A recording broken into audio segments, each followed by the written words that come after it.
Hello साथीहरु, तपाईलाई एकचोटि फेरि पनि स्वागत छ मेरो नयाँ भ्लगमा हैन। आज हामी के गर्ने भनेपछि आज चाहिँ हामी ठ्याक्कै आएको छु कि मेरो साथीको चाहिँ एउटा बखरी छ। त्यसमा माछा मारौँ न भनेछ कि त्यसले। त्यसमा हामी चाहिँ अब त्यसमा केले माछा मार्ने भनेपछि जालले चाहिँ मार्न मिल्दैन, पानी बढी धेरै भएको छ कि अनि त्यसमा बल्छीले मारौँ न भनेर भनेको छ। अनि अघिले हामी बल्छी सल्छी सबै रेडी पारेर राखिसकेका छौँ। त्यो अब त्यस बल्छीको लागि चारो खोज्ने अनि माछा मार्ने अनि तपाईँहरूलाई देखाइदिन्छु। साथीहरु, हामी चाहिँ अब टक्कसँगले कोदाली सोदाली बोकिसकेको छ हैन। त्यहाँ चाहिँ कहाँ चाहिँ के खन्नु त्यो गडौला हैन, गडौला हामी चाहिँ अब मधेसी भाषामा त्यसलाई चाली भन्छौँ हैन। अब त्यो गडौला हो, यता लामो लामो सल्पो सल्पो जस्तो हुन्छ, तर त्यो चाइनामा त्यो खान्छ पनि खान्छ पनि हैन, खान्छ नै, खाएको पनि देखेको छौँ, हामी पनि खाइदिन्छौँ। अनि त्यो अब त्यो माछा माछा त्यसले माछा मार्न थालेपछि माछाले त्यसलाई खाएको हुन्छ। अनि अलिअलि कहीँ लाग्दाखेरि के हो होइन, खान्छौँ कि खान्छौँ त्यो त थाहा भएन, तर खान्छौँ होला अलिअलि होइन। जे जस्तो भए पनि हामीलाई पार लाग्दैन।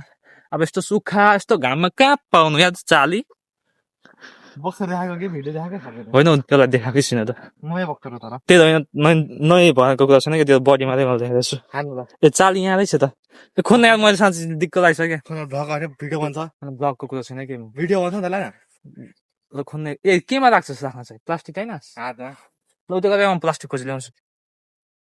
त्यो चाकमा देखाइदिएको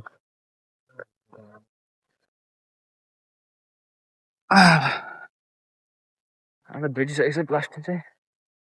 यो सुकेको ठाउँ अलिकति भिजेको ठाउँ जान अलिकति उहाँ अपेसँगमा आएको थिएँ कि यो साइड मैले सबै खनेको अपेले तर यो भात चाहिँ नखन्दै यार, मलाई याद त कस्तो हुँदै हुन्छ। जान्छ घर खनाले घर जान्छ एक दिन। पिठो छ त्यो घरमा, पिठो पोठी मात्र पर्छ। छ्यारे घाउ कस्तो साह्रो घाउ न क्या त्यसले, जसले जान्छ सस्का सानो भएको थियो त्यो पाएको। पिठो छ गाउँसँगको केहीको त्यसमा उता आउँछ, डेर्नी पछि पनि आउँछ।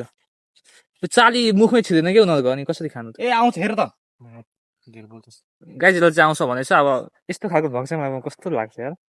एउटा छ कि इन्डियन भ्लगर छ कि होइन, मान्छेले जे बोल्छ सेम त्यही बोल्छ, खालि अरूले जे बोल्छ सेम त्यही, फेरि मुखमा यत्तिको यहाँ ल्याएर यत्तिकोमा गरेर माछा मार्न चाहिँ रेडी भइसकेको छौँ। अब यहाँ चाहिँ उहाँ चाहिँ दुइटा बल्छी त्यहाँ चाहिँ रेडी बसिरहेको छ भनेपछि यहाँ चाहिँ एउटा रेडी भइसक्यो भन्दा पनि हुन्छ।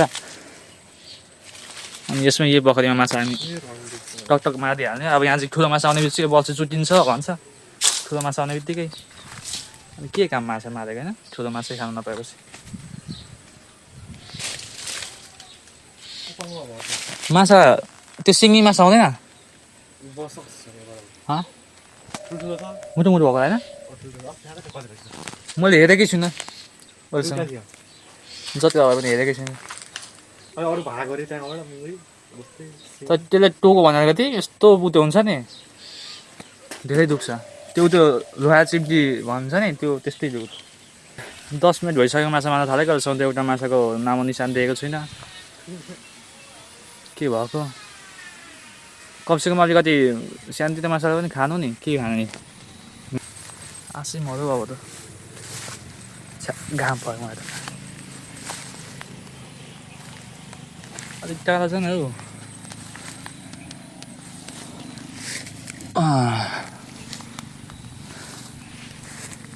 त्यहाँ नजिक छ।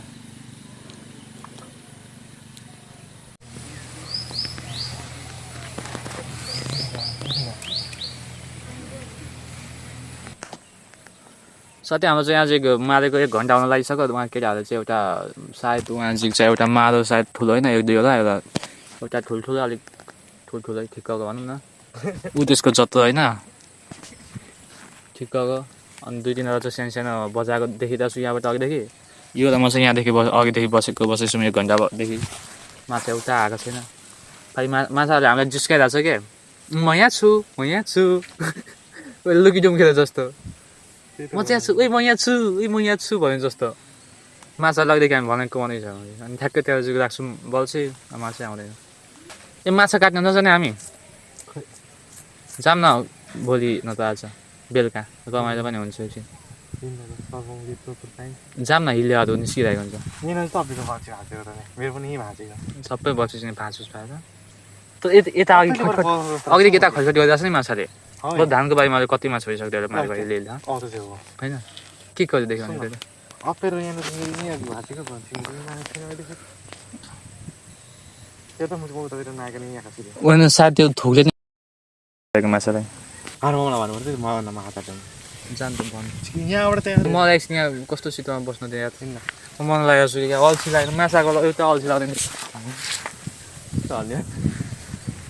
यो के ए यो पनि छ त्यही त हो यो के हो उनीहरूको उताको उताको यो तित्रीको बोटो क्या हो यार यो फल हो नि त्यसले खाइदिन्छु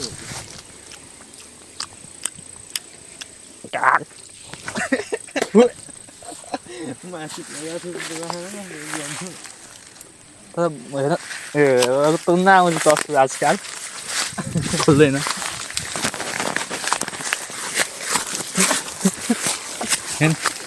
के को बोटाले मसलाको केमा मसला हाल्छ के को मसला हाल्यो चाख्नु कि चाख्नु के गर्छ अनि सेन्ट चाहिँ बोला हुन्छ पहिलापछि खाएको याद छ कि त्यसको छाला त्यसको छालाको चाहिँ के गर्छ भन्नु त तापले बिचेर खाएको याद छैन होइन खान त धेरै खाएको उताउति मसला भनेर त्यो निको कति यहाँ खान्छ होइन जाँदा सजिलो आउँछ यहाँ माछा मारेर दिक्क लागिसक्यो हामीलाई चाहिँ यति माछा मारे जस्तो लागिरहेको अहिलेसम्म एउटा माछाको नाम निशान पनि हामीले मारेको छैन तर केटा हालेको थियो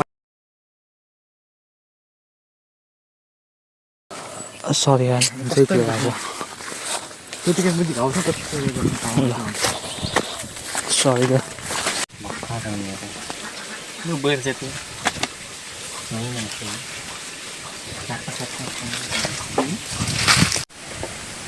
त्यसले हामीलाई चाहिँ तपाईँहरूले देखाइदिइसक्यो होइन त्यो माछा कता कता मार्यो भनेर अब एउटा ठुलो छ दुईवटा ठुलो छ भने न ठिक्क ठिक्कको त्योभन्दा पनि ठुल्ठुलो छ माछा हुन त होइन अलिक सानो सानो पनि छ तर बल्छी चारोसम्म भाँचेको चाहिँ छैन होइन अब कतिसम्म के आउँछ हेरौँ अनि हामी सबैभन्दा चुलफुल गर्ने मान्छे चाहिँ हामी हो कि माछा भन्नुमा हामीलाई नै उट्टी मार्न सकेनौँ हामीले नै सबैमा केटाहरूले अब मैले मारेको त्यसले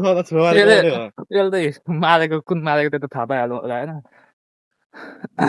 त्यति माछा चाहिँ भएको छ अब अझ बिस्तारै बिस्तारै हुन्छ अनि त्यो चाली चाहिँ सिद्धेको छ अहिले गऱ्यो होला होइन चाली नै भन्नु किन गऱ्यो भन्नु चाली त्यो चाली चाहिँ सिद्धेको छ अनि हामीलाई फेरि चाहिँ आफ्नो काममा चाहिँ हाल्छ नि हामी आफ्नो काममा पसिना त्यो आएको पसिना पनि फेरि सुकाइदिन्थ्यो उसले जहाँको त्यही यहाँ आएको पसिना यहाँ पुग्दा सुकिसक्थ्यो त्यस्तो घाममा हामी कति मासु मारेको होइन यस्तो बल्छीले त यस्तो धानको खेतमा ल मोबाइल आइज दिनु भिडियो बनाउनु ए ल मोबाइलमा दिन्छु नि त इज्जत ल लाइक सब्सक्राइब हानिदिन्छु ल लाइक सब्सक्राइब हानिदिन्छु तर्न त त्यो भिडियो के झार्न गएर त भिडियो बन्न के छ के हो यो तेरै घरको हौ मलाई ए मेरो घरको पो हो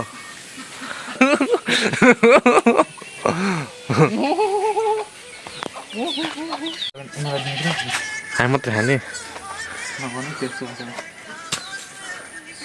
कत्रो छ त जुस जस्तो हुन्छ थोरै थोरै धेरै छाले जान्छ अस्ति काटेको दुईवटा तिनवटा काटेको एक्लै खाइसक्यो आएछ न यो चिज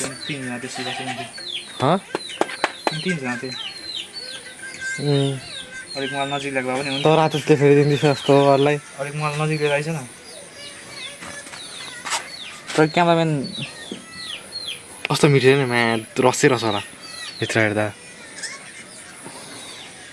काट्ने मान्छे आउनु देखा न डेढ जस्तो हिँड्नु त नि त्यही ल दिन्छ अँ अनि यो जलाउँदाखेरि यस्तो भइहाल्छ नि यस्तो अलिकति खै म्या डेढ जस्तो दिन्छ ओ यो सुन्नु यो छ नि यो दुइटा के भाइरल लगायो यार यो काला काली ए यो केटा चाहिँ कस्तो काला छ केटी चाहिँ कस्तो गोरी छ के नाटकै हो जस्तो लाग्छ डे नाइट भनेर कमेन्ट जान्थ्यो डे एन्ड नाइट भनेर गर्लफ्रेन्ड यहाँ चाहिँ अब माछा मार्दा अब माछा मार्ने मान्छेहरू चाहिँ धेरै नै भयो होइन अनि हामीलाई अलिकति काम पनि सजिलो भयो हाम्रो काम भनेको खालि जाने त्यहाँ चारो खन्ने अनि ल्याउने अनि अलिकति क्यामराम्यान इधर फोकस गर्दो अलिक नजिक अब अलिक साउन्ड पनि जान्छ कि अन्य कुरा अनि हामी चाहिँ अब त्यस्तो काम भनेर पनि 2 दिन मात्रै बस्दैछ 2-3-4 पनि छैन सायद त्यहाँ चाहिँ मान्छे अझै 5-6 भन्दा बढी छ माछा अलिअलि भइसकेको छ अनि हाम्रो काम चाहिँ त्यहाँ चाहिँ खोला जाने चारो ल्याउने अनि कस्तो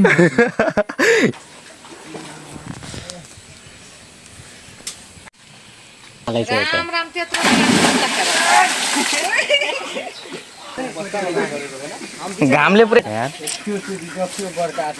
अघि ब्लग बनाएको छु कि अघिदेखि एउटा धन्दा बनाउने हामी चाहिँ साथीहरू फाइनली माछा साछा मस्त तरकारी मारिसक्यौँ एक दुईवटा चाहिँ ठुल्ठुलो माछा पनि परेछ अनि त्यसमा चाहिँ एक दुईवटा हामीले चाहिँ ल्याइसक्यौँ होइन घरसर लगेर पनि माछा राखिसक्यौँ अब त्यहाँ चाहिँ केटाहरूले माछा साछा मारेर चाहिँ अब नुहाइधुवाइ गरिरहेको थियो होइन म चाहिँ नुहाइधुवाइ गरेर चट्टसँग घरसर पुगिसक्यौँ अहिले चाहिँ ठ्याक्कै 5 बजिसकेको छ भने 5 बजी छ 5 बजी ठ्याक्कै अब बल्छौँ भनेर चलिरहेको के गर्नुहुन्छ ठुलो जाल ल्याइदिनु हामी छिरेर पक्रिमै छिरेर मारिदिने भनेको माछा चाहिँ 21 माछा भयो खाने जति अलिक त्यो ठुल्ठुलो पनि सानो पनि ठिक्कको 100 माछा भयो त्यही तपाईँहरूलाई कस्तो लाग्यो भ्लग होइन आजको भ्लग कस्तो लाग्यो त्यो चाहिँ भनिदिनु होला अनि फेरि पनि नयाँ भेटौँ भ्लगमा भेटौँला तबसम्म बाई बाई